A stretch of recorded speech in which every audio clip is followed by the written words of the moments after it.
Womanindi, everybody. My name is Jamie Thomas. I'm a proud Gunner man. Good.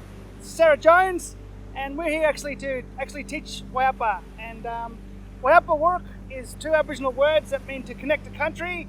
One is an Agunitjmara word, one is a Gunner word, and it's about getting our mob to focus and be mindful about reconnecting to the earth, using traditional knowledge and using physical practice to do that in a modern context. So it's a little bit like Tai Chi and yoga and Qigong, but this actually focuses on earth energy. So it's not about focusing on, so much on the universe or so much on our own energy. It's about focusing on the energy of the land and the environment around us. So similarly to what our old people used to do when we actually used to walk and live on the land, it's about the same as observing the clouds that are rolling in, being mindful that the wind's coming, of our whole environment. So what it is basically is we've put together 14 sequences that honour the environment and honour where we come from. So the first sequence is the creator. Now with Wayapa, you can do it as purely as an environmental practice. So it's really beneficial for all cultures because it's about observing the earth. It's about observing that we need to be more aware of the earth and looking after the earth. So it's about, if we actually are more in tune with the earth, we start to have more of a relationship back with the earth. And if we've got a relationship with the earth, we're going to respect the earth a lot more. I think that's one of the problems is in society is we've disconnected from that relationship, so we don't look after her anymore. So non-sustainable practices like mining and clear fell logging and all that, that's not sustainable. And that's not respecting Mother Earth in a sustainable way. So Wayapa has a benefit of helping you calm down and de-stress and being aware of your connection to the earth, but it also has a message of sustainability. So every day when we make choices about what we do, is this being sustainable for the earth? A little example, we carry a coffee cup with us everywhere, a travel mug. When we go in for a coffee, we take that so that we're not wasting a bit of paper. There was a lady who works for a law firm. They use 3,000 disposable cups a day. There's 1,000 people in her office who have 3 cups a day. After doing one session of Wayapa, she went back to her boss and said, "This is crazy, this is destroying the earth." So the boss bought them all a cup to drink out of. They've got their own cup. So just little things you can do every day. But that's the message of looking after the earth, but then there's a message of looking after ourselves, which is the awareness stuff. So the first movement is the creator. Now with Wayapa, you don't have to do it really, actively. You can do it really slowly and passively. But if you want to get a really good workout from it, you can do it on the balls of your feet, standing on your tippy toes, and you can really push through the movements if you want to, or you can do it really gently. So there's all different ways you can do it. You can do it sitting down, you can do it as a meditation and a visualization in your mind. So there's all different ways you can do and use it as a connection practice. So the first movement is the creator. So it's about honoring that at the beginning of time, that the land that we're standing on has been given to us as a gift from the creator. So it's about drawing that gift in.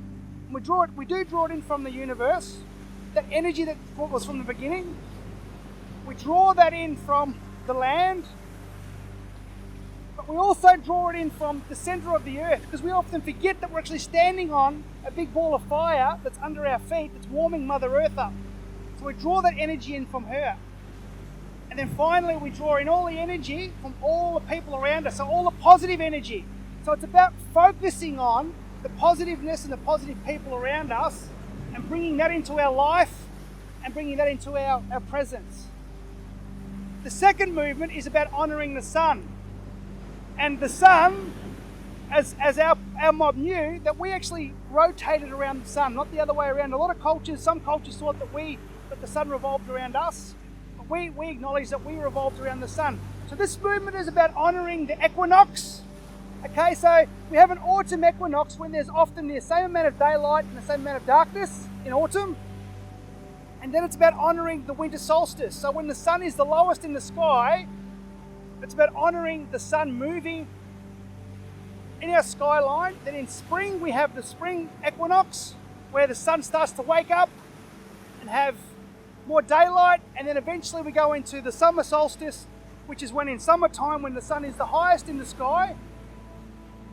So when people start to understand and move with that movement of the sun, they start to be able to be aware of how that sun affects them. So a lot of people who suffer from depression, find winter really hard because of that lack of sunlight, that lack of vitamin D. But when you think about Wayapa, we're actually, winter for us is at the back end of the sun coming up. So winter, the daylight start to get smaller in the equinox. So after the equinox in May, so in June, when it's the start of winter, when I say people with depression, even though winter starts in June, the days get longer. So if you think about that each day we're going to have more sunlight, it helps you get through winter. So from the sun we go into the moon, same thing, it's about honouring the moon. It's about honouring the moon cycles. So every month we have a new moon, so we cradle a new moon in down here. So when I teach the moon, I teach people to be aware that the moon, as it waxes up, it waxes to the left side. So especially when I teach young kids, I say go outside and have a look at what the moon's doing. Is it laying on its left side? If it is, it's waxing up. And waxing up means it's waxing up to a full moon. And we all know what happens on a full moon, don't we? Okay, so it's about acknowledging that the moon is affecting our bodies. It affects all the tides, so all the tides on the planet, but it also affects the water in our bodies. Our bodies are made up of the exact same percentage of water as the planet. So it's about understanding. If you're aware that it's a new moon, it's waxing up to a full moon, that your mood's going to change. But also then it's about acknowledging the waning moon. So the moon wanes to the right and it crescents to the right. So if you look at the moon tonight, you'll see that it's starting to lay on its right side because we had a full moon about a week ago. And that sometimes we get tired in that time. So if you actually synchronize your activities and your thoughts and the presence of the moon, it'll actually help you align with that energy of the moon. So we go from the moon then onto the land. So this movement here is about honouring a special place that you connect to. So somewhere on country that you can relate to. For me, when I'm in Melbourne, I'm thinking about Cape Conran, I'm thinking about West Cape, I'm thinking about Salmon Rocks. So I visualise myself being on that country and running my hands over that landscape. I think about how that landscape was made. So I think about all the rocks and the hills, the sand dunes, the mountains. I think about the valleys. But I also think about that landscape was also made from the deep in Mother Earth by pushing up all the plate shifting, but also the volcanic activity that's happened to push up that landscape. So it's about honouring the movement and the creation of that land. From here we go from the land into the sky. So it's about honouring storms and the electricity that storms bring. So when there's actually storms, we have sheet lightning. They've only just found out that storms actually charge the atmosphere, so the electricity charges the atmosphere. And then all the chain lightning that comes from that intensifies. So once again, charging up the atmosphere, all that energy that's floating around when we actually have an electrical storm in a chain lightning. And then finally, we honour the bolt lightning. Now that bolt lightning also hits the ground, charging all the minerals in the ground, so all the crystals and all the minerals and all the stones that are in the land, that lightning is charging them up. But it also sometimes creates fire. And what fire teaches us is that we need to look after and respect the fire as a practice of coexistence, but it also teaches us the importance of fire in our life.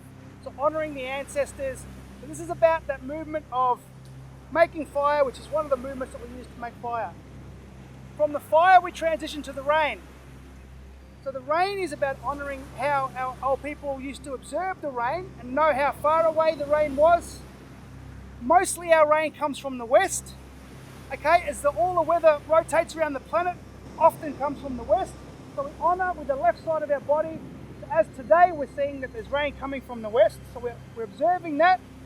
We honour sometimes the rain comes from the south, pushing our hands back behind us here. And sometimes the rain comes from the east, from the right. So it's about honouring that storm. So often we get really big storms from the east, and then honouring the rain that comes from the north. Sometimes that warm rain, that gentle rain. So that movement is about honouring the rain. We transition to the wind. Now, one of the things that we teach people about the wind is the importance of wind. A lot of people don't realise that the wind's blowing all the way around the planet every day. And it's doing amazing things. It's shifting oxygen around, clearing country. It's picking up all nutrients that are in the soil, in the sands, and it's blowing it all across the world, not just across our country. I read the other day that it picks up sands in Africa and the wind blows it across the ocean and dumps it in the rainforests of South America, and it fertilizes the forest. So Mother Earth, she's gardening every day. She's picking up all the seeds on country, and she's blowing all those seeds across the land and putting all those seeds into the ground. And from here we transition into the tree. So we become that seed that becomes the tree. So the tree grows in two directions. It grows down through the earth, through the roots. So our feet become the roots. It's a visualization of you becoming that tree. Your body becomes the trunk. Arms become the branches. And your fingers become the leaves. It's that visualization of the importance of trees in an environmental sense. So having that relationship back and respecting the tree as our family. Breathing through our hands, visualizing that we're actually creating oxygen for everything that needs it. And then finally just swaying in the breeze. Where it's strengthening your trunk, strengthening your roots. From here we create a nice big canopy on the tree. Where we shift to the animals. And we're going to start with the air animals. So we're going to start with creating a nest, pushing that nest to the top of the tree. From that nest we're going to create a bird. This one's going to be an eagle. It could be the sea eagle, could be the wedge-tailed eagle, could be the kite hawk, could be a corella, rosella. But the eagle is about honouring all the things that fly. Could be a bat. So it's about honouring the ability for our animals to fly in the sky. We go to the left. So it's about honouring being able to glide down through country, looking at country from a different direction. So when I teach this to kids, I say when you're feeling stressed or angry, become the eagle and just sit there and fly above the problem, flying above the sky. So it's about connecting to all things in the air. We transition to the land animal.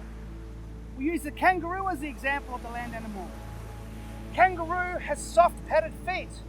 So the kangaroo respects the land. It's developed its feet so it doesn't destroy the Earth's surface.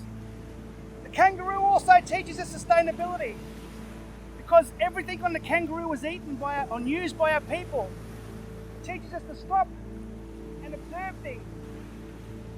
So the kangaroo is about sustainability, it's about self-care, not using too many resources. The kangaroo will stop breeding when the environment conditions aren't good to bring babies into the world. So it's about that mindfulness of slowing back and not going forward when you don't have to. We then transition to the water. The water animal element is the eel. Now, the short-finned eel grows up in the fresh water. Grows up big and strong, becomes an adult eel, and it swims down the fresh water, out into the ocean, swims out off the ocean shores of our country here, where it has the babies. Now what the eel teaches us is to look after our freshwater stocks, to look after and not pollute our salt water, but it also teaches us about cellular memory. A cellular memory is when those baby eels are born and their parents die.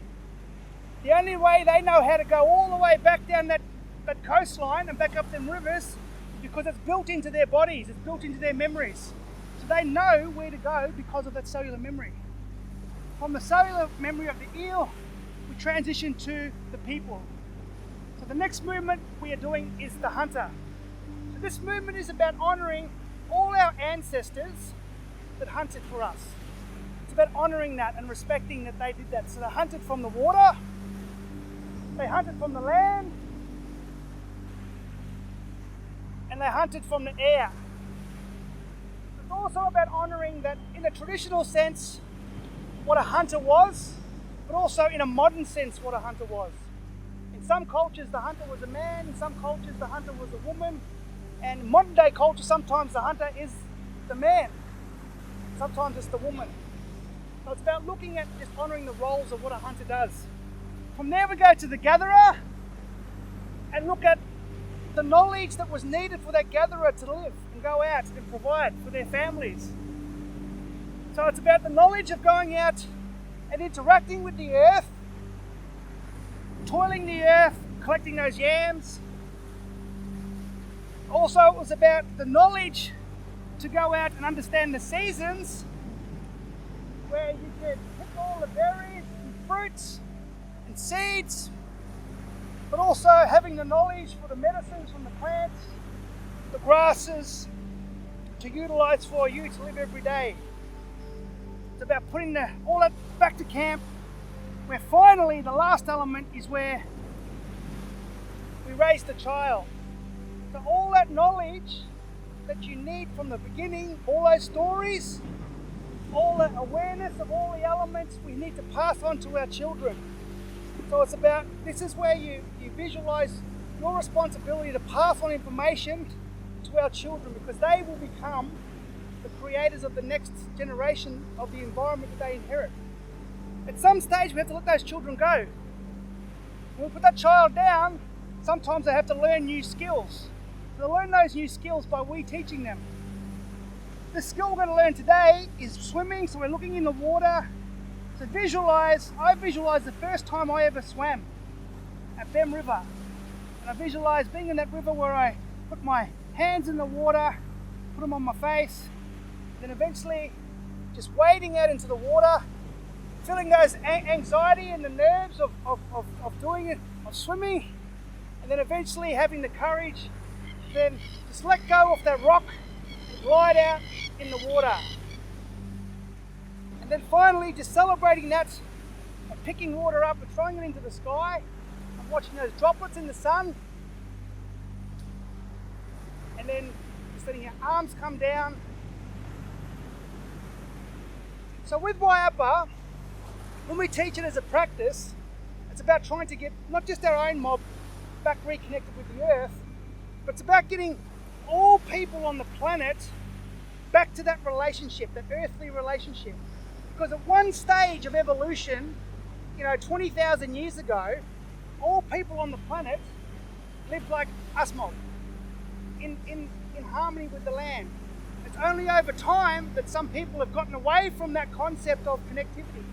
So Wayapa is about saying that if everyone on the planet started to get Wayapa and understand that they live within the fabrication of the earth and not on top of it, that relationship will be restored, the respect will be put back in place, and she'll be healthier. And if she's healthier, we'll be healthier. So Wayapa is about teaching that principle and philosophy of just reconnecting and an everyday practice of sustainability. So usually we do it as a 3-minute meditation at the start, where I get people to visualize a place in their mind that they come from, or they connect to, or that they visit, that makes them feel at one with the land. And then we go into the movements, and then we finish with a 2-minute meditation at the end. Or you can just do it as a daily meditation, as a thought process of observing. So that's Wayapa. That's the principles of it.